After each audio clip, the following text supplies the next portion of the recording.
नमस्कार दोस्तों, स्वागत है आपका अपना ही यूट्यूब चैनल टुडे एग्जाम पर। दोस्तों जैसा कि आज है आपका 21 अगस्त 2023 और आज जो है आपका EPFO SSA का एग्जाम था। सेकेंड शिफ्ट की एग्जाम समाप्त हो गई है, तो फर्स्ट शिफ्ट और सेकेंड शिफ्ट दोनों को हम एक ही साथ लेकर के आ गए हैं। तो यहाँ पर आप आज पूरे दिन में दोनों शिफ्ट में जो भी प्रश्न पूछे गए लगभग सभी प्रश्नों को देखेंगे। सबसे पहले सेकेंड शिफ्ट के प्रश्न भेजने के लिए बहुत बहुत धन्यवाद। सपना भारद्वाज नाम है इन बच्चे का। इन्होंने अधिकांश प्रश्न जैसा इनको जितना आया सभी भेजे हैं, तो इनका बहुत बहुत धन्यवाद। एक प्रश्न आपसे पूछा गया था दोस्तों, सभी प्रश्नों को मैं एक्स्ट्रा फैक्ट के साथ कराऊंगा जैसे कि कराते आया हूं, जो आपके एग्जाम के लिए बेनिफिशियल रहेगी।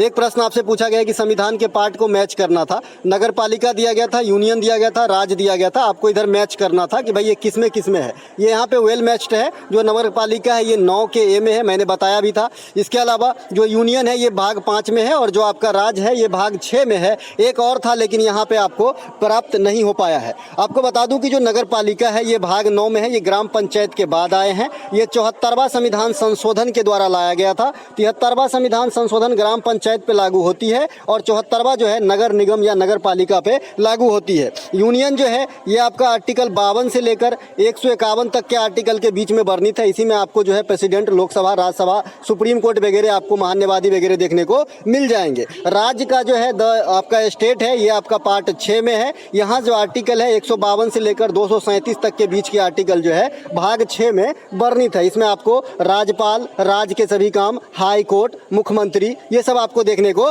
मिलेगा। ठीक है। वैसे संविधान में जो वर्तमान में टोटल भाग है ये आपका 22 भाग है। ये जो 25 भागों में विभक्त हैं। अब ये 25 भागों में कैसे विभक्त हैं, जैसे 4 से 4 का ए बना लिया गया जहाँ पे आपको फंडामेंटल ड्यूटीज को रखा गया। इसके अलावा 9 से 9 का ए बना लिया गया जहाँ पे म्युनिसिपैलिटी को रखा गया। फिर आपका 9 से 9 का बी भी बना जिसमें आपका सहकारी समिति को रखा गया। तो इस प्रकार से 22 तो बेसिक था और 3 ये बढ़ गए तो 25 हो गए, है ना। एक सेकेंड।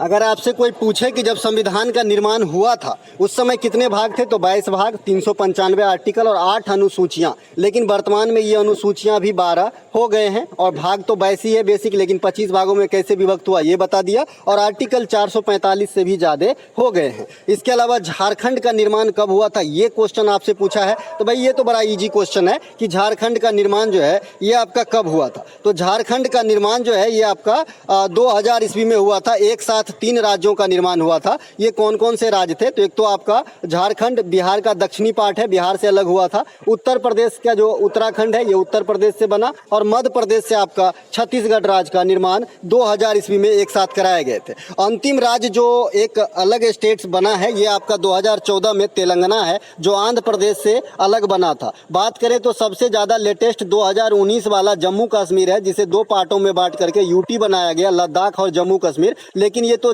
यूटी बन गया ना, तो इसे राज्य के श्रेणी में नहीं रखेंगे। अंतिम राज्य अगर पूछा जाता है कि कौन सा अलग हुआ तो आपका आंसर तेलंगाना ही होगा। भाषाई आधार पे बनने वाला प्रथम राज्य आंध्र प्रदेश था, है ना। इनके अलावा राज्य पुनर्गठन आयोग जो बनाया गया था उनके जो है अध्यक्ष कौन थे, तो आप कहोगे न्यायमूर्ति फजल अली। तो ये बात भी आपको ध्यान रखना है, ठीक है भाई। इसके अलावा एक प्रश्न आपसे पूछा गया है कि 2023 पुरुष एशियाई चैंपियन ट्रॉफी कहां पर हुआ है। 3-4 दिन पहले ही प्रैक्टिस सेट में कराए हैं भाई, चेन्नई में हुआ है। और यहीं पे हम आपको बताए थे कि 2022 में, है ना, शतरंज का ओलंपियाड जो है ये भी आपका कहां पे हुआ था, चेन्नई के अंदर ही हुआ था। मैंने ये भी बताया है कि चेन्नई के अंदर एशिया का सबसे बड़ा बस टर्मिनल है। ये बात भी ध्यान रखेंगे, कहीं ना कहीं काम आएगी, है ना। एक एक बात जो है मील की पत्थर साबित होगी जी आपके तैयारी के अंदर। इसके अलावा इस प्रतियोगिता में भारत विजेता रहे और उप विजेता कौन रहे, तो मलेशिया। तो ये बात भी ध्यान रखेंगे। अभी एक जो है बड़े टॉपिक रहेगी हॉकी वर्ल्ड कप 2023। हालांकि यहाँ से क्वेश्चन CHSL में आ चुका है, फिर भी आएगी। हॉकी वर्ल्ड कप 2023 उड़ीसा में हुआ है। उड़ीसा के 2 स्टेडियम में हुए, एक तो आपका कलिंगा स्टेडियम जो कहाँ पे है, भुवनेश्वर में, और एक आपका राउरकेला स्टेडियम। राउरकेला में जो स्टेडियम है बिरसा मुंडा स्टेडियम। तो इन दोनों स्टेडियम में आपका जो है हॉकी वर्ल्ड कप कराए गए। अगर आपसे कोई पूछे कि भारत कितनी बार हॉकी वर्ल्ड कप जीता है तो आप बताइएगा 1 बार जीता है 1975 में। सबसे अधिक बार 4 बार पाकिस्तान जीता है। और जो ये लेटेस्ट वाला हुआ है इसके विजेता जर्मनी रहे हैं और उप विजेता बेल्जियम रहे हैं। ठीक है भाई। अगला जो हमारा है प्रश्न जो पूछा गया था कि विंबलडन 2023 पुरुष एकल के विजेता कौन है, बता दिए प्रैक्टिस सेट में। कार्लोस अल्कारेज जो है ये विंबलडन 2023 के पुरुष एकल में विजेता है। विंबलडन 2023 में महिला एकल के विजेता जो है मार्करेटा बिंदरसेवा है, तो ये बात भी आपको ध्यान रखना है। फ्रेंच ओपन 2023 के पुरुष एकल के विजेता नोवाक जोकोविच है और महिला एकल के विजेता एगा स्विटेक है। अगर आपसे कोई पूछ ले कि विंबलडन 2023 में पुरुष एकल के जो है रनर अप कौन रहे थे, तो बताइएगा यही नोवाक जोकोविच जो है विंबलडन में आपका कार्लोस अल्कारेज से हार गए थे। इसके अलावा सबसे पुरानी ग्रैंड स्लैम टूर्नामेंट कौन सा है, सबसे नई कौन सा है, यहाँ से काफी बार स्टैटिक्स फॉर्म में क्वेश्चन आते हैं। तो सबसे पुरानी ग्रैंड स्लैम टूर्नामेंट विंबलडन है जो साल के तीसरी तिमाही में कराई जाती है, ठीक है। इसके अलावा इसके बाद आता है आपका अमेरिकी ओपन 1881, इसके बाद फ्रेंच ओपन 1891 और लास्ट में आपका ऑस्ट्रेलिया ओपन। आपको ऐसे याद रखना है कि जो सबसे नया है वो सबसे पहले होता है। जैसे आप जानेंगे कि जब से जो सबसे छोटा रहता है सबसे ज्यादा उचकता रहता है ना। तो जो सबसे नया है ऑस्ट्रेलिया ओपन, ये वर्ष के शुरुआत में कराई जाती है, फिर आपका फ्रेंच ओपन होता है, फिर विंबलडन होता है और लास्ट में आपका अमेरिकी ओपन होता है। अब यहाँ से एक प्रश्न और आता है कि किस प्रकार के टेनिस टूर्नामेंट किस कोर्ट में खेले जाते हैं। तो ऑस्ट्रेलिया ओपन और अमेरिकी ओपन ये दोनों हार्ड कोर्ट में खेली जाती है। विंबलडन आपके घास के मैदान में खेली जाती है और फ्रेंच ओपन जो है ये आपका क्ले कोर्ट में खेली जाती है, मतलब मिट्टी वाली कोर्ट में खेली जाती है। इसके अलावा बारहसिंगा किस राज्य की राजकीय पशु है, आपसे पूछा भाई। राजकीय पशु आज दोनों शिफ्ट में पूछे गए है ना। पहले उत्तराखंड का पूछा गया, फिर उत्तर प्रदेश का पूछा गया, तो हो सकता है कल छत्तीसगढ़ का पूछा जाए। ध्यान रखेंगे जिनको एग्जाम देना है। बारहसिंगा किस राज्य की राजकीय पशु है, तो ये उत्तर प्रदेश की है। कस्तूरी हिरन उत्तराखंड की राजकीय पशु है। एक सिंग वाला गैंडा असम का राजकीय पशु है। मानस काजीरंगा का नाम सुने हैं ना, मानस काजीरंगा, नमेरी है ना, डिब्रू सखोबा, ये सब कहाँ पे है, ये सब असम के अंदर नेशनल पार्क हैं। तो एक सिंग वाला गेंडा जो है ये आपका मानस में पाया जाता है ना। तो ये जो है नहीं, काजीरंगा में पाया जाता, माफ कीजिएगा। तो ये जो है आपके असम का ही नेशनल पार्क है। दोस्तों मैं घर से बाहर हूँ, जैसा कि आप नॉइज भी सुन पा रहे होंगे। राजस्थान का राजकीय पशु ऊंट है और पहले चिंकारा था, लेकिन इसे रिप्लेस किया गया हाल फिलहाल ही, अब ऊंट हो गए हैं राजस्थान के राजकीय पशु। बिहार की बात करेंगे तो बैल हो जाएगा, है ना। इसके अलावा 2023 में कुल कितने पद्म अवार्ड दिए गए, सब दिन बताते आए हैं, वो भी उंगली पे काउंट करके भैया, ठीक है। तो 106 पद्म अवार्ड दिए गए हैं। इसका कैसा है रेशियो, तो मैंने बताया था कि पद्म विभूषण जो है इंडिया का ये दूसरा सबसे अपर वाला अवार्ड है। इसके बाद पद्म भूषण तीसरा क्रम रखता है और चौथा क्रम पद्म श्री रखता है। तो भाई जो ज्यादा महंगा रहता है वो क्वांटिटी कम रहती है उन चीज की, तभी तो महंगा है भाई। अभी गोल्ड महंगा है, अब सबके पास कुंटल कुंटल रहेगा तो क्या महंगा रह पाएगा, नहीं रह पाएगा। तो पद्म विभूषण 6 दिए गए हैं, पद्म भूषण 9 और पद्म श्री 91 दिए गए हैं। पद्म विभूषण आप इजी वे में याद रख सकते हैं कि किसको 2023 में दिया गया है, तो बालकृष्ण दोषी साहब को दिया गया। आर्टिस्ट सेक्टर में गुजरात के रहने वाले हैं। श्री जाकिर हुसैन तबला वादन यानी आर्ट एंड कल्चर में दिया गया है। Shri SM Krishna public affairs में। श्री दिलीप महालोबिस चिकित्सा के क्षेत्र में यानी दवाई ORS पे काम किए थे, यह पश्चिम बंगाल का है। श्री श्रीनिवास श्रीवर्धन साइंस में दिया गया है और श्री मुलायम सिंह यादव को पब्लिक अफेयर में, ये उत्तर प्रदेश का लोकप्रिय नेता थे, अब हमारे बीच नहीं है। अखिलेश यादव जो है उनके पिताजी हैं। इनके अलावा पौधों में जड़ से सिराओं, जो जड़ में ऐसे झकरा जड़ होता है, इस प्रकार का जो सिराए बाल टाइप से निकला होता है, तो इससे जो है आपका रस की जो चढ़ाव होती है, यानी जल जो ऊपर की तरफ गमन करता है, तो ये कौन सी प्रक्रिया होती है। देखिए वहां पे अगर आपको ना केसिकत्य कहना सही नहीं होगा, क्योंकि ये पौधा वाला बात है। अगर इसी चीज को हम किसी निर्जीव चीज पे प्रयोग करें तो आप बेझिझक कह सकते हो कि भाई केसिका क्रिया के अंदर यानी कैपिलरी क्रिया के अंतर्गत जो है ये क्रिया होती है। लेकिन स्टैंडर्ड अगर जीवित वाली बात पेड़ पौधे में बात करें तो ये अच्छा रहेगा कि परासरण बताइए आप। वहां पे परासरण के तहत जो है ये चढ़ लेता है। एक रिवर्स ऑस्मोसिस भी होता है, जैसे आपने मरा हुआ चीज को पानी में फूलता हुआ देखा होगा, तो ये क्या होती है, रिवर्स ऑस्मोसिस की प्रक्रिया होती है। मैं किसी दिन और बता दूंगा इस चीज को, है ना। तो यहाँ पे ऑस्मोसिस अगर ऑप्शन में था तो राइट आंसर है, नहीं तो केसिकत्व से काम चला लेंगे। पौधों में जल का चढ़ाव जाइलम से होता है और वहीं पे खाद्य पदार्थ का चढ़ाव जो है फ्लोएम उत्तक से होता है। लेकिन जरूरी नहीं है कि सभी पेड़ पौधों में जाइलम और फ्लोएम उत्तक हो ही, है ना। जैसे आपका जो ग्रुप बांटा है थैलोफाइटा, ब्रायोफाइटा, टेरिडोफाइटा, इसमें जो है ये चीज डिपेंड करता है कि किसमें जाइलम होता है, किसमें फ्लोएम होता है या फिर नहीं होता है। ये चीज मैंने आपको बता रखा है प्रैक्टिस सेट के दौरान। इसके अलावा पेड़ पौधों में कोशिका भित्ति और पिगमेंट पाया जाता है, इसी कारण पेड़ पौधों जो है जंतु कोशिका से डिफरेंट बनता है भाई, ठीक है। इसके अलावा विश्व सामाजिक न्याय दिवस आपसे पूछ लिया गया है कि कब मनाया जाता है। सबसे पहले कोशिका की खोज वगैरह जो है ये तो मैं बता ही चुका हूँ। माइटोकॉन्ड्रिया को पावर हाउस, लाइसोसोम को आत्महत्या की थैली, गोल्जी बॉडी को पुलिसमैन या डाकघर, है ना, राइबोसोम को प्रोटीन की फैक्ट्री, ये सब कहा जाता है, ये तो आप जानते ही है। विश्व सामाजिक न्याय दिवस पूछा गया है, 20 फरवरी को मनाया जाता है। एक सेकेंड रुकिएगा। हाँ, तो विश्व सामाजिक न्याय दिवस आपसे पूछा गया है, 20 फरवरी ऑप्शन में था, ये राइट आंसर है। 22 मार्च को हम जल दिवस मनाते हैं और बिहार दिवस भी मनाते हैं। 22 अप्रैल को हम पृथ्वी दिवस मनाते हैं प्रतिवर्ष। 22 मई को हम जैव विविधता दिवस मनाते हैं। 5 जून को हम पर्यावरण दिवस के रूप में मनाते हैं। 2 फरवरी को हम वेटलैंड दिवस के रूप में मनाते हैं और 14 फरवरी को हम वैलेंटाइन दिवस के रूप में मनाते हैं। तो वो नहीं याद करना है, वेटलैंड जरूर याद करना है भाई, है ना, जो आर्द्र भूमि दिवस होती है, क्योंकि इसी के ऊपर जो है आपका रामसर साइट बेस्ड है। और इंडिया में अभी वर्तमान में 75 राम साइट है, पता नहीं कहाँ पे आपको काम आ जाए, और तमिलनाडु का सबसे अधिक रामसर साइट है। इनके अलावा रामसर साइट में सबसे पहले चिल्का झील को स्थान दिया गया था इंडिया के अंदर, ये बात भी ध्यान रखेंगे। 23 जनवरी को पराक्रम दिवस सुभाष चंद्र बोस साहब के जन्मदिन पे। 24 जनवरी को बालिका दिवस। 25 जनवरी को मतदाता दिवस। 26 जनवरी को गणतंत्र दिवस। 12 जनवरी को राष्ट्रीय युवा दिवस के रूप में मनाते हैं और 8 अगस्त को विश्व युवा दिवस के रूप में मनाते हैं। तो ये सब भी बात जो है आपको ध्यान रखना है। दिवस से भी काफ़ी सारे क्वेश्चन आ रहे हैं। हालांकि इस शिफ्ट में जो है स्थापना नहीं पूछा गया, पहले वाले शिफ्ट में 4 स्थापना पूछे गए थे, WTO का, इंटरपोल का, और 1-2 और पूछे गए थे। इसके अलावा 23 दिसंबर को किसान दिवस चौधरी चरण सिंह के जन्मदिन पे। 24 दिसंबर को राष्ट्रीय उपभोक्ता अधिकार दिवस। 25 दिसंबर को सुशासन दिवस अटल बिहारी वाजपेयी साहब के जन्मदिन पे। 26 दिसंबर को वीर बाल दिवस, जो गोविंद सिंह के संतान थे उनके याद में। तो ये सब बातें जो है आपको ध्यान रखना है। इनके अलावा 7 जुलाई को स्वास्थ्य दिवस, है ना, WHO का जो है स्थापना दिवस है। इसके अलावा 11 जुलाई को विश्व जनसंख्या दिवस और 11 नवंबर को राष्ट्रीय शिक्षा दिवस मौलाना अबुल कलाम आजाद के जन्मदिन पे मनाया जाता है। CRR से संबंधित एक प्रश्न आया था, प्रश्न क्लियर नहीं है, बहरहाल मैं आपको ये क्लियर कर देता हूँ, क्योंकि मैं प्रैक्टिस सेट में भी CR, repo rate, reverse repo rate, ये सब के बारे में बता चुका हूँ।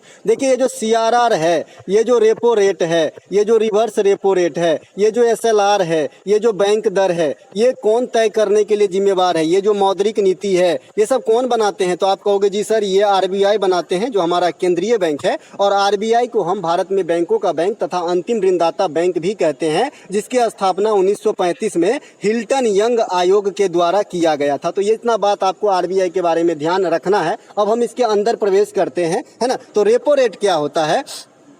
रेपो रेट वह दर है जिस पर किसी देश का केंद्रीय बैंक, अब भारत में RBI है, स्वाभाविक सी बात है, जैसे अमेरिका में आप जाओगे तो फेडरल रिजर्व बैंक है ना। तो इसी तरह के जो केंद्रीय बैंक है ना, वो क्या करता है, किसी भी तरह की धनराशि की कमी होने पर वाणिज्यिक बैंकों को धन देता है और उस पर जो वसूली करता है ब्याज, वो आपका क्या है, रेपो रेट है। ठीक है भाई। इसके अलावा CRR क्या है? इसके तहत वाणिज्यिक बैंकों को केंद्रीय बैंक के पास एक निश्चित न्यूनतम जमा राशि आरक्षित रखनी होती है, और ये दर कौन तय करता है? तो RBI ही तय करता है। मैं भारत के लफ्ज में बात कर रहा हूं, अगर इस किसी और देश के बारे में बात करेंगे तो उसका केंद्रीय बैंक तय करेगा, CRR। ठीक है। तो CRR क्या हो गया कि एक केंद्रीय बैंक जो है, ये बड़ा RBI बनाता हूं, तो इसके पास अपनी रकम जमा करेगा, एक न्यूनतम फिक्स होता है कि उससे कम नहीं जमा कर सकता। ठीक है, एक बाध्यता है कि जमा करना होगा, यही चीज है ना, CRR हो गया। ठीक है भाई। तो CRR आप देख लीजिए, CRR पूछा गया था, CRR से क्या क्वेश्चन था ये तो क्लियर नहीं है ना। इसके अलावा स्थानांतरित कृषि से आपका क्वेश्चन आ चुका है। स्थानांतरित कृषि हम बहुत पहले से पढ़ाते आ रहे हैं दादा, ये कहाँ पे होते हैं? पूर्णतः समतल वाली भूमि में नहीं होती है, सबसे पहले तो ये बात।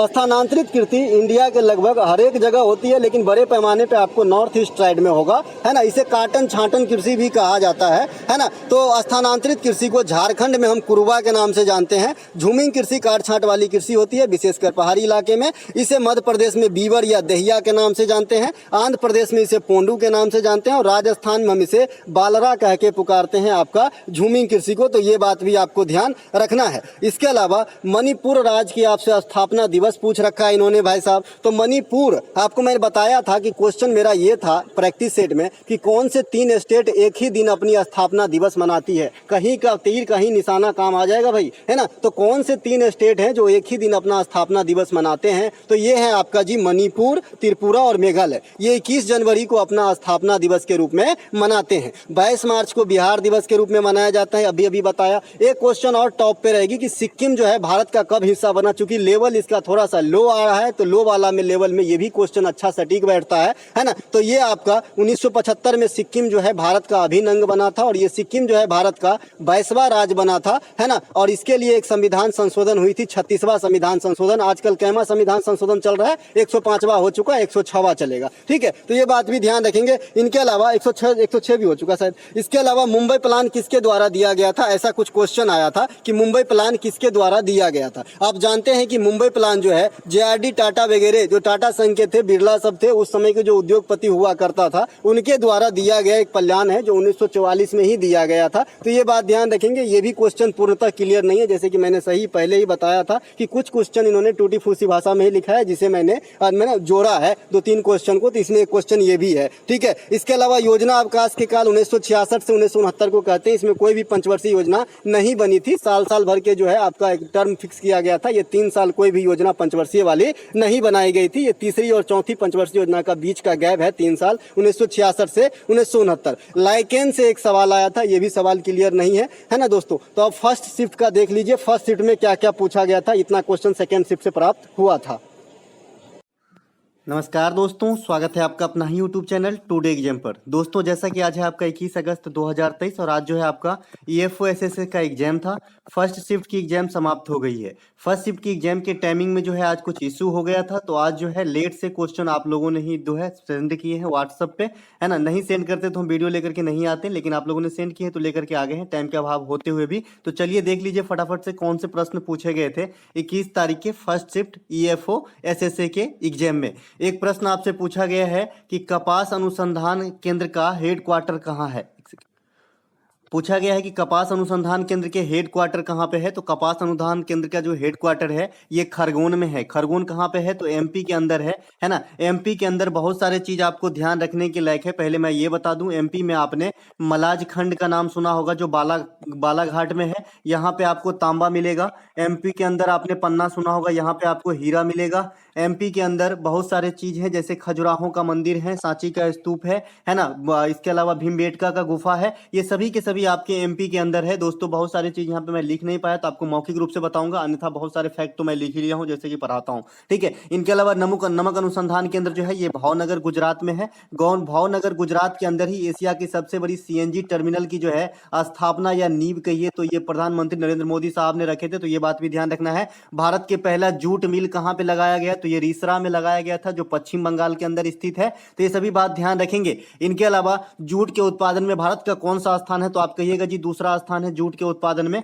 बांग्लादेश का पहला स्थान है। अगर भारत में राज्यों के अंदर बात करें कि सबसे अधिक कौन से राज्य जूट का पैदावार करता है, तो आप कहोगे पश्चिम बंगाल करता है ना। उसके बाद बिहार वगैरह के स्थान आता है, क्योंकि जूट के उत्पादन के लिए बारिश की आवश्यकता बहुत जरूरी होती है, क्योंकि उसमें बारिश में डाल के ही इसे सराया जाता है। जैसा कि आप अगर किसान फैमिली से होंगे तो इस बात को अच्छी भांति जानते ही होंगे। अगला है भारतीय वन सर्वेक्षण, ये कहाँ पे है, ये देहरादून में है। तो ये बात भी ध्यान रखेंगे। इनके अलावा उत्तराखंड के राजकीय पशु आपसे पूछ लिया गया है। उत्तराखंड के राजकीय पशु जो है ये कस्तूरी हिरण है। कस्तूरी हिरण के बारे में कहा जाता है कि इनसे एक विशेष प्रकार की स्मेल आती है, और इसी स्मेल के चक्कर में ये जिंदगी भर जो है घूमती रहती है, जो इनकी पता नहीं होती कि कहां से आती है। इसके अलावा भारत में जंगली गधा अभयारण्य, ये काफी बार पूछा गया एग्जाम में क्वेश्चन है ना। तो ये आपका कच्छ में मिलेगा। कच्छ कहाँ है भाई, गुजरात के अंदर है। काठियावाड़ भी गुजरात के अंदर है, बताया था।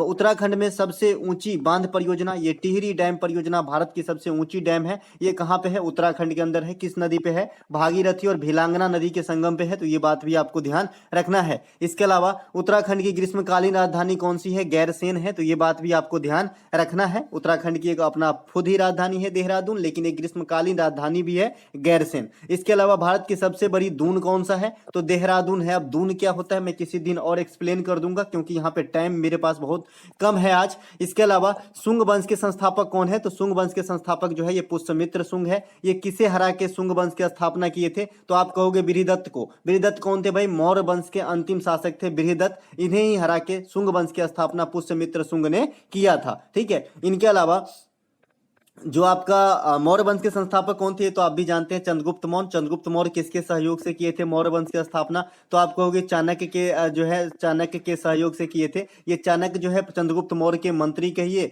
अभिभावक कहिए, प्रधानमंत्री कहिए, सभी कह सकते हैं, गुरु कहिए। इसके अलावा एक प्रश्न आपसे पूछा गया है कि आसियान का मुख्यालय कहाँ पे है। भाई मैं इसका फुल फॉर्म के साथ बताया और मैप दिखा के बताया था। आसियान का होता है association of south east Asian nation. अब इसको मैं पहले बता दूं कि इसकी मुख्यालय मुख्यालय जो है इंडोनेशिया में है, इंडोनेशिया के जाकार्ता में है ना। आसियान की जो स्थापना हुई थी ये 1967 ईस्वी में किया गया था। अब इसके नाम से ही स्पष्ट है कि भाई ये साउथ ईस्ट एशियन नेशन है। तो यहाँ पे अगर आपको भारत का फिगर दिख रहा होगा, नक्शा ये वाली भारत है, तो भारत से हम चलेंगे, भारत कहाँ पे है, एशिया के किस छोर में स्थित है अगर आपको पता हो तो, है ना। तो हम देख रहे हैं कि ये सब तो जलमग्न एरिया है भाई, तो ये हम जो है लगभग हम दक्षिण वाले पार्ट में है, तो इसको साउथ ईस्ट कह रहा है। साउथ ईस्ट कह रहा है मतलब दक्षिण पूर्वी कह रहा है। तो ये वाली जो पोर्शन है, ये वाली पोर्शन, इसमें जो कंट्री है यही आसियान का सदस्य देश है। जैसे आप यहाँ पे पाओगे तो म्यांमार को पाओगे यहाँ पे, है ना। इसके अलावा आपने यहाँ नीचे आओगे, ये जो लाल लाल कलर का दिख रहा है ये इंडोनेशिया है। और इतने ज्यादा इंडोनेशिया क्यों छिटपुट दिख रहा है, तो आपको पता है कि इंडोनेशिया को द्वीपों का समूह कहा जाता है, और इसमें जो है बहुत सारे द्वीप है, बहुत सारे आइलैंड है, कुछ तो गिने भी नहीं गए हैं, जैसे मेजर मेजर जो है सुमात्रा, जावा, ये सब इंडोनेशिया के अंदर है, तो इसीलिए छिटपुट दिख रहा है। ये आइलैंडीय द्वीप है और ये विश्व में सबसे बड़े द्वीप समूह वाला देश है। तो ये वाली पोर्शन में जो भी कंट्री आती है यही आसियान का सदस्य देश है। इसी प्रकार से एक सार्क का नाम आपने सुना होगा, south Asian association for regional corporation. इसकी स्थापना 1985 में हुआ था और इसमें 8 गो सदस्य देश है और आसियान में 10 गो है और सार्क में 8 गो है। आसियान का मुख्यालय जाकार्ता में है और सार्क का मुख्यालय काठमांडू में है। काठमांडू कहाँ पे है, तो नेपाल के अंदर है, ये आप भी जानते हैं। तो ये जो सार्क का देश है ये कौन है, तो यहाँ पे एक छोटू सी मालदीव दिख रहा होगा, मालदीव है। यहाँ पे छोटा सा श्रीलंका इस नक्शा में भले नहीं आया हो, यहाँ पे है श्रीलंका। तो 2 गो ये हो गया, एगो इंडिया हो गया, पाकिस्तान हो गया, अफगानिस्तान हो गया, नेपाल हो गया, भूटान हो गया, बांग्लादेश हो गया। तो ये जो 8 गो सदस्य देश हैं ये आपका सार्क का है। तो आसियान और सार्क दोनों ध्यान रखना है, एग्जाम में काम आएगी। बारदोली सत्याग्रह कब हुआ था भाई, बारदोली सत्याग्रह गुजरात के बारदोली में 1928 में हुआ था। इनके जो सूत्रधर रहे थे ये आपका सरदार वल्लभ भाई पटेल रहे थे। यह एक किसानी आंदोलन है, यानी फार्मर से जुड़े हुए आंदोलन थे ये। इनके अलावा सरदार वल्लभ भाई पटेल को जो है आयरन मैन ऑफ इंडिया कहा जाता है। तो आप कहोगे आयरन लेडी भी इंडिया भी है भाई, तो आयरन लेडी जो है आपका इंदिरा गांधी जी को कहा जाता है। इसके अलावा सरदार वल्लभ भाई पटेल स्वतंत्रता के बाद जो देसी रियासत को देश में मिलाने का कार्यभार सौंपा गया था, ये सरदार वल्लभ भाई पटेल को ही सौंपा गया था। सरदार वल्लभ भाई पटेल हमारे स्वतंत्र भारत के प्रथम गृह मंत्री या फिर उप प्रधानमंत्री कहिए तो ये थे, ठीक है। इनके अलावा सरदार वल्लभ भाई पटेल की सबसे ऊंची प्रतिमा जो है अभी इंडिया ही नहीं ये दुनिया में सबसे ऊंची प्रतिमा है, 182 मीटर ऊंची प्रतिमा। जो इतनी ऊंची प्रतिमा अभी तक तो नहीं है, आगे के दिन में बन सकते हैं। तो ये अभी स्टेच्यू ऑफ यूनिटी इनका नाम दिया गया है। ये गुजरात के केवड़िया या फिर इनका अभी नया नाम एकता नगर हो गया है। पहले इनका नाम क्या था, केवड़िया, ये जगह का नाम जहां पे स्टेच्यू ऑफ यूनिटी है। अब इसका नाम हो गया है एकता नगर। एक एक बात ध्यान में रखेंगे भाई, कोई भी एग्जाम में कहीं भी काम आ जाएगी, है ना। कल एक बच्चा बोल रहा था कि आपका जो ये 57 वीडियो वाली सीरीज है क्या एमटीएस के लिए काम करेगा। अरे भाई सीजीएल हवा में उड़ गए तो एमटीएस किस खेत की मूली है भाई। तो आप पढ़ के तो देखो, थोड़ा सा दिन, थोड़ा तो समय तो दो, है ना। अब कोई बच्चे ऐसे हैं कि पीडीएफ खरीद लिए, पीडीएफ ही पढ़ के सोच रहे हैं कि जो है हमें ज्यादा फायदा करेगा। मैं अभी भी बता दूं कि जो मेरा पीडीएफ खरीद के आप पढ़ रहे हो 25 रुपया वाला, तो पीडीएफ के साथ साथ अगर आपने वीडियो नहीं देखा तो समझ लीजिए आपकी फायदा जो है 70% पे ही रुक गया। अगर आपको 100% फायदा लेना है तो सीरीज की वीडियो भी देखिए और वो पीडीएफ भी देखिए, तो अभी आपको फायदा मिलेगा भैया, है ना। इस वीडियो के डिस्क्रिप्शन में भी वो लिंक है जहां से आप पीडीएफ परचेज कर सकते हैं। 25 रुपये में 57 क्लास की नोट मिलेगी, साथ ही साथ आपको टॉपिक बैच भी कई सारे पीडीएफ मिलेंगे, जैसे हिस्ट्री के, बुक के, अवार्ड एंड डांसर के, है ना। ये सब कई सारे टॉपिक बैच भी, वीडियो जनगणना के, ये सब मिल जाएंगे। तो आप बाय कर सकते हैं क्लिक करके, व्हाट्सएप पे मैसेज करके।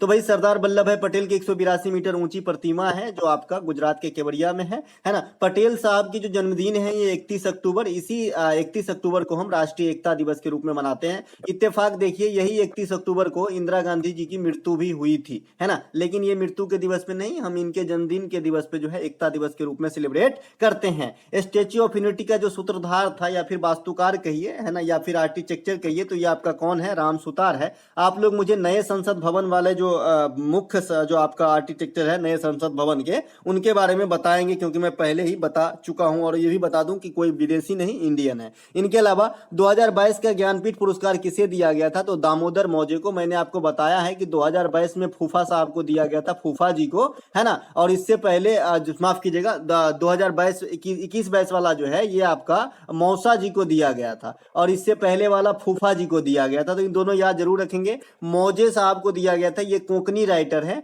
ना। कोंकणी भाषा कहाँ की बोली जाती है, तो आप बताओगे जी गोवा में बोली जाती है। और गोवा कहाँ है भाई, तो ये पश्चिमी तट में, यहाँ पे महाराष्ट्र के नीचे में बैठा हुआ है। ठीक है। तो ये आपका जो लेटेस्ट वाला ज्ञानपीठ पुरस्कार है दामोदर मोजे को, और इससे पहले वाला नीलमणि फुकन को, फुफा को, है ना, और इससे पहले वाला अच्युतम नंबूदरी को। तो तीनों बात ध्यान रखेंगे। इनके अलावा ज्ञानपीठ पुरस्कार किस सेक्टर में दिया जाता है, तो नाम से स्पष्ट है, लेखन कार्य में दिया जाता है, साहित्य के क्षेत्र में दिया जाता है। ज्ञानपीठ पुरस्कार की शुरुआत कब हुई थी, तो 1965 ईस्वी के अंदर हुई थी। सबसे पहला विजेता कौन है, शंकर कुरूप साहब, तो इन्हें भी ध्यान रखेंगे। व्यास सम्मान 2022 जो दिया गया है ये डॉक्टर ज्ञान चतुर्वेदी को दिया गया है। तो आने वाले शिफ्ट में जिनका भी एग्जाम है ये क्वेश्चन टॉप पे रखेंगे। आज स्थापना से 4 से 5 क्वेश्चन बच्चे बताए हैं, मुझे नहीं लग रहा है कि पांचों क्वेश्चन पूछे होंगे, लेकिन जो बताए हैं वो तो लिखना पड़ेगा, क्योंकि आप जानते हैं कि इस एग्जाम में तादाद काफी कम है, और जो बच्चे लिखे हैं तो 2-3 बच्चे के आधार पर ही हम आपको वीडियो लेकर के आएंगे। एसएससी जैसा तो है नहीं कि 10 जगह पूछेंगे,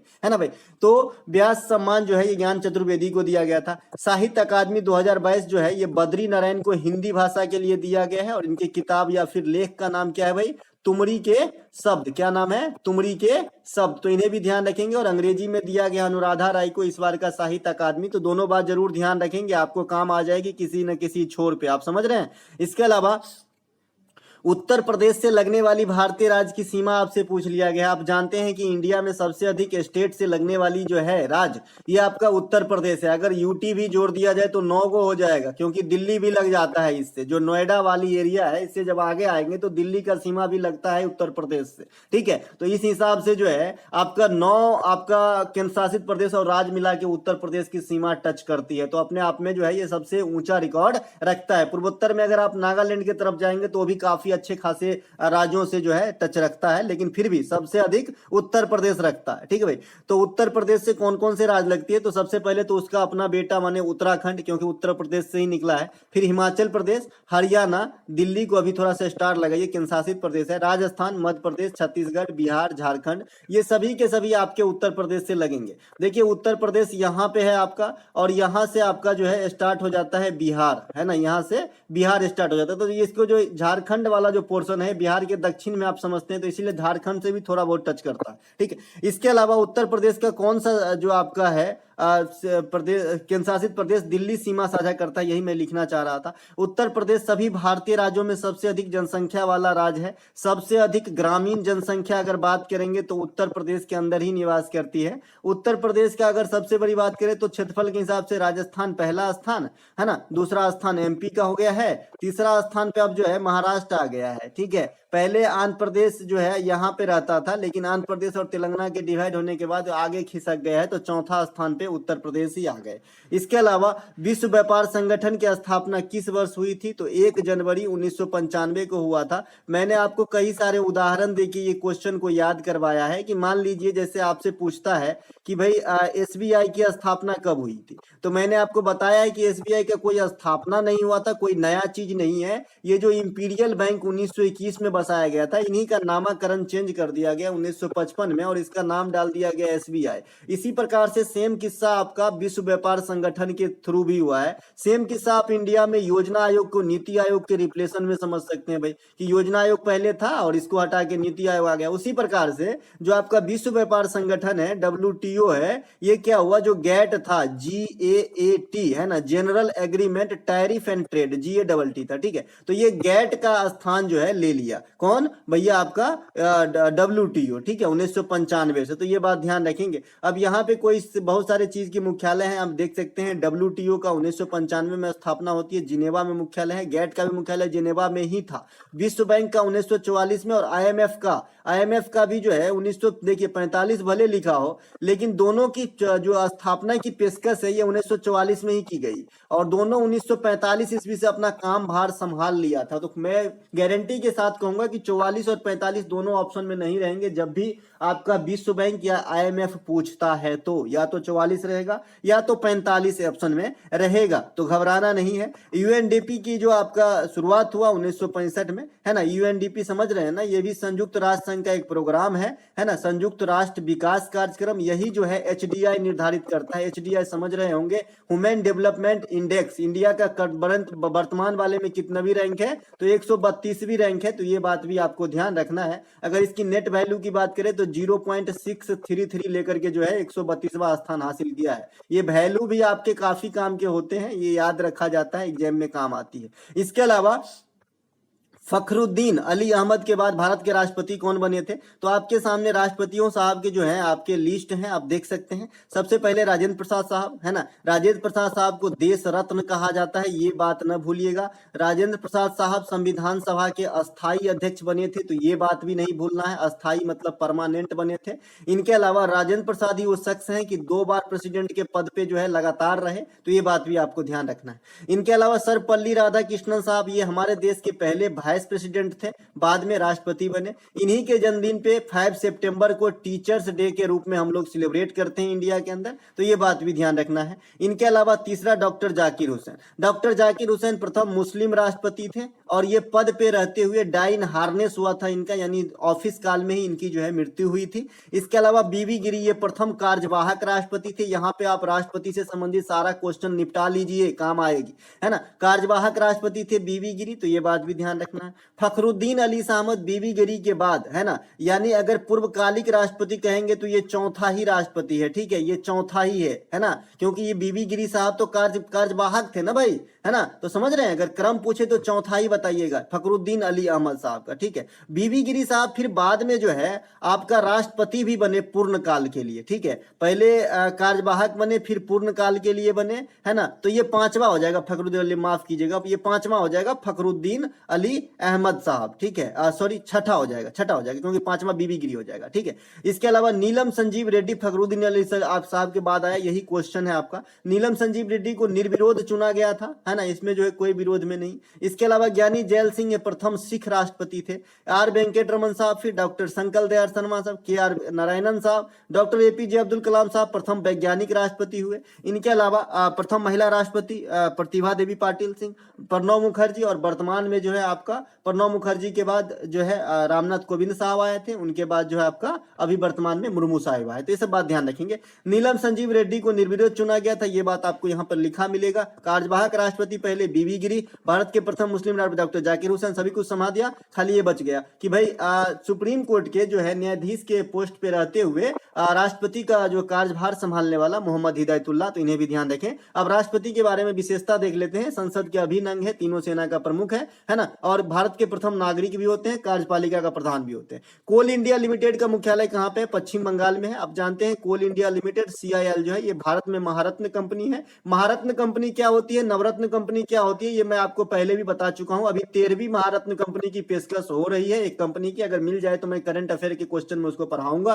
क्योंकि ये इंपोर्टेंट टॉपिक रहती है। इसके अलावा सागरमाला कार्यक्रम की संबंध किससे? भाई ऐसा ये क्वेश्चन डिफिनिट यही आया था या फिर स्वर्णिम चतुर्भुज आया था, इन दोनों में से कोई एक क्वेश्चन आया था। बच्चे ने बोल रहा है कि जो आपको मतलब जो जोड़ने का काम है ना, ये प्रोजेक्ट केंद्र सरकार का ये आया है, बस इतना ही लिखा है। तो इसमें 2 आता है, एक तो सागरमाला आता है अगर आप जलीय स्तर पे बात करें, और अगर आप भूमि स्तर पे बात करें तो स्वर्णिम चतुर्भुज योजना आता है। तो डिपेंड करता है कि ये क्वेश्चन क्या था, इसीलिए मैं इसमें 80% हूं। आप लोग बताइएगा जिनका एग्जाम था कि क्वेश्चन क्या था। सागरमाला जो है ये बंदरगाहों को जो है आधुनिक रूप से ढालने का जो आपका मतलब रिजुविनेट कर सकते हैं एक तरीके से, तो ये कराने का कार्यक्रम है सागरमाला प्रोजेक्ट सागरमाला। और एक आपका स्वर्णिम चतुर्भुज योजना है, ये इंडिया के 4 महानगरों को जोड़ने का काम जो है करती है, ठीक है। इनकी टोटल लंबाई भी पूछी गई है, तो 5846 किलोमीटर होती है जो है आपका स्वर्णिम चतुर्भुज योजना की लंबाई। सागरमाला प्रोजेक्ट की शुरुआत जो है अटल बिहारी वाजपेयी ने इनकी नींव रखी थी 2003 ईस्वी में, तो ये बात भी ध्यान रखेंगे। स्मार्ट मिशन योजना के तहत जिसकी स्थापना 2015 में हुई थी, स्मार्ट मिशन योजना की शुरुआत, इसके तहत जो है 100वां जो स्मार्ट सिटी का दर्जा दिया गया है, ये शिलांग को दिया गया है। इसके अलावा चिल्का झील भारत के किस राज्य में स्थित है? तो ओडिशा में स्थित है। ये कोई पूछने की बात है? भारत में पहला रामसर साइट, अब रामसर साइट कितने हैं? भारत में 75 है। और रामसर साइट क्या होती है? आर्द्र भूमि संरक्षण वाली साइट होती है। अभी वर्तमान में इंडिया में 75 है और तमिलनाडु राज्य की सबसे अधिक रामसर साइट है, तो ये बात भी ध्यान रखेंगे। इनके अलावा भारत की सबसे बड़ी झील कौन सी है? वेम्बनाड झील। ये कहाँ पे है? केरल में। ये 90 किलोमीटर से भी ज्यादा बड़ा झील है। इनके अलावा भारत में ताजा पानी की सबसे बड़ी झील बुलर झील है। ये प्लेट टेक्टोनिक से निर्मित झील है जो जम्मू कश्मीर में है। इनके अलावा यहाँ पे लिखा भी है ये चीज, और ये मीठे पानी का झील है भाई। इसके अलावा संगीत नाटक एकेडमी की स्थापना कब हुई थी, आपसे पूछ रखा है। संगीत नाटक एकेडमी की स्थापना 1952 में हुआ था। 1952 में आप बहुत कुछ याद रख सकते हैं। 1952 में आप जो है प्रथम बार राष्ट्र लोकसभा का गठन किया, यानी कब अस्तित्व में आया, तो ये भी आप 1952 कह सकते हो, क्योंकि अपना इसका जो कार्यकाल शुरू हुआ था लोकसभा का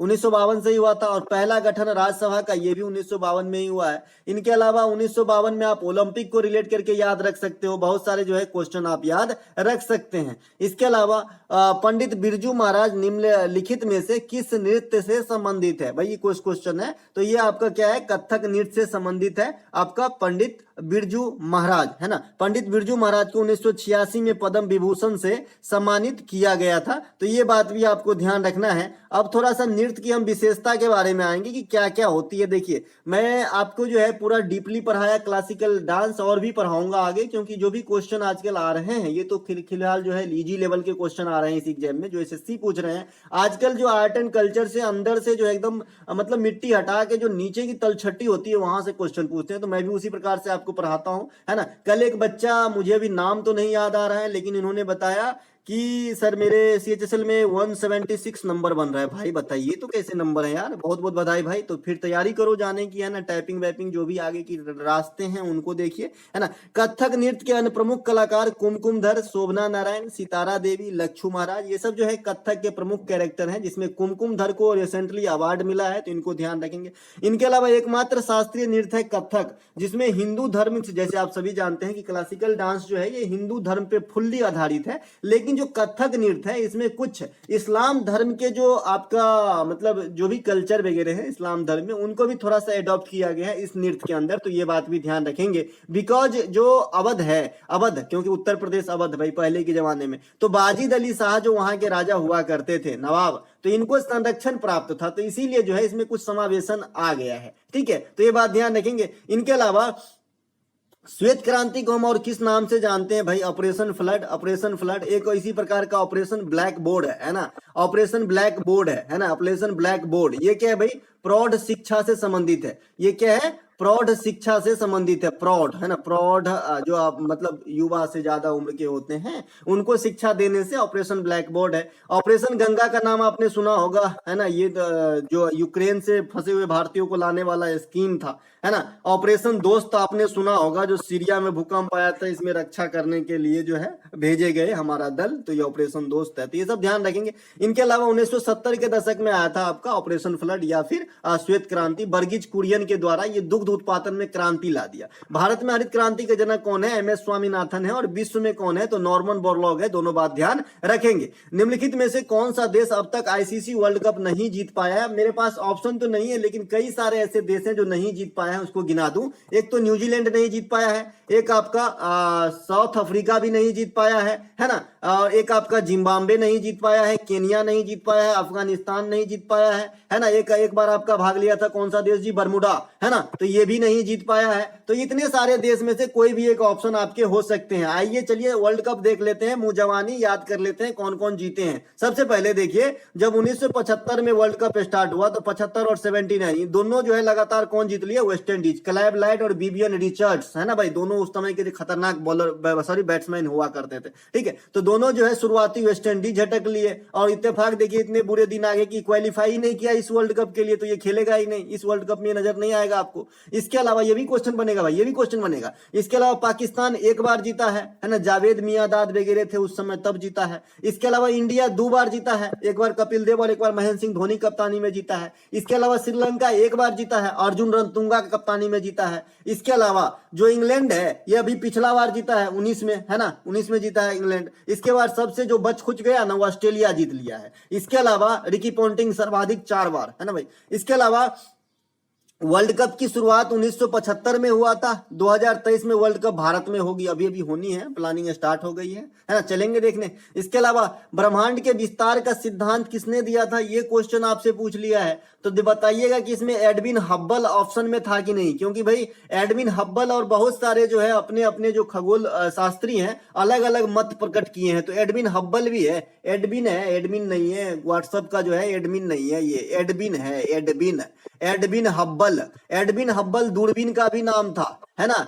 लेकिन इसको रिप्लेस कौन कर दिया है, इस दूरबीन से भी बड़ा दूरबीन कौन ला दिया है भाई, तो ये नासा का ही है। और इस बड़ा दूरबीन का जो इस समय सबसे बड़ा दूरबीन है, इसे नाम है जेम्स वेब। क्या नाम है, जेम्स वेब, है ना। तो इन्हें भी ध्यान रखेंगे, जेम्स वेब जो है एडविन हब्बल को रिप्लेस कर दिया है। पहले ये सबसे बड़ा दूरबीन हुआ करता था, लेकिन अब जो है जेम्स वेब होता है ना। बिग बैंग थ्योरी जो आपका सबसे ज्यादा रिलायबल थ्योरी है, सबसे ज्यादा विश्वास इस पे किया जाता है, ये जॉर्ज लमेतर ने दिया था। इसके अलावा ग्रहों के गति का नियम केपलर ने दिया था, ठीक है। तो ये बात भी ध्यान आपको रखना है, ये ब्रह्मांड से कुछ नियम वगैरह। वर्तमान की लोकसभा का आपका जो है क्रम पूछ लिया है, तो रैंक हमारा 17 है ना। 17वीं लोकसभा का कार्यकाल 1924 चलेगा। अगले साल इलेक्शन होने वाली है, और इलेक्शन के पहले बहुत सारे वैकेंसी आने वाली है, तो आप जो है लग जाइए एकदम तैयारी में। और मैं बता रहा हूं आपको, इंटरनली रेलवे में भी काफी सारे वैकेंसी आएंगे, बोरिया भर भर के, ठीक है भाई। ये चुनाव से पहले ही आएंगे, तो आप तैयारी करो। जो बच्चे एसएससी की नहीं करती है, रेलवे की करते हैं, क्योंकि इंग्लिश बहुत सारे बच्चों का कमजोर होता है, तो रेलवे की तरफ आता है ना। तो करिए तैयारी भाई, स्टार्ट कर दीजिए, और ये मौका चूकने ना पाए, है ना भाई। क्योंकि अब 5 साल के बाद ही फिर रेलवे लगभग आएगी, क्योंकि एक बार अगर ये आ जाता है तो फिर सो जाता है। आप समझ ही रहे हैं, इस चुनाव के पहले आएगा, फिर जो है अगले चुनाव तक आएगी भाई। इसके अलावा वर्तमान जो है 17वां अध्यक्ष कौन है, ओम बिरला है। इनके अलावा लोकसभा के प्रथम अध्यक्ष गणेश वासुदेव मांगलकर, प्रथम महिला अध्यक्ष मीरा कुमार, सबसे अधिक दिन तक अध्यक्ष बलराम जाखर साहब रहेंगे। चोल वंश से संबंधित एक प्रश्न आया था, प्रश्न क्लियर नहीं है, लेकिन मैं आपको बता दूं कि चोल वंश से जो है, और वैसे सुनने में आ रहा है कि जो है ड्राइवर, टेक्नीशियन, जेई, सीसी ये सब आएंगे। लेकिन हमको ये अभी तक समझ में आया कि ये जो आपका जो टीसीसीसी की वैकेंसी होती थी, पहले 10th था, फिर बाद में 12 कर दिया गया पिछले वैकेंसी में। अब इस बार शायद ग्रेजुएशन लेवल पे आएगी, तो कंपटीशन भी कम हो जाएगी भाई, है ना। तो तैयारी कीजिए, मन लगा के लग जाइए भाई, है ना। तो चोल वंश के संस्थापक विजयालय हैं। पल्लव को हराकर चोल आया था, और चोल के बाद कौन आया था, तो पांड्य वंश आया था। तो ये बात भी ध्यान रखेंगे। चोल वंश किस लिए प्रसिद्ध है भाई, नौसैनिक शक्ति के लिए प्रसिद्ध था। नौसैनिक शक्ति मतलब नेवी पावर के लिए प्रसिद्ध था, तो ये बात भी आपको ध्यान रखना है। देश में 11वीं बायोस्फीयर रिजर्व कौन सा है, ये आपसे पूछा गया है। पहला क्लास जो हमारा है प्रैक्टिस सेट वाली, है ना, 57 में पहला क्लास, है ना, उस क्लास की ये पहला क्वेश्चन है, ठीक है। उस क्लास की ये पहला ही क्वेश्चन है ना भाई, उस क्लास की ये पहला क्वेश्चन है, देख लीजिएगा। तो पहला जो बायोस्फीयर रिजर्व बना था, ये 1986 में किसे दर्जा दिया गया था, नीलगिरी को, ठीक है। तो उस हिसाब से 11वां गिन लीजिए, तो 11वां आपका यहाँ पर है खंग चेंद गोजुंगा, है ना। ये जो है आपका 2018 में बना था, जो 11वां बना था, अब तो 12वां बन गया है, तो है ना। तो ये थे दोस्तों आज के फर्स्ट शिफ्ट में प्रश्नों के एनालिसिस। अगर आपको अच्छा लगे तो लाइक करेंगे, मिलेंगे अगले वीडियो में, तब तक के लिए जय हिंद। ये पीडीएफ आपको टेलीग्राम चैनल पे मिल जाएगी।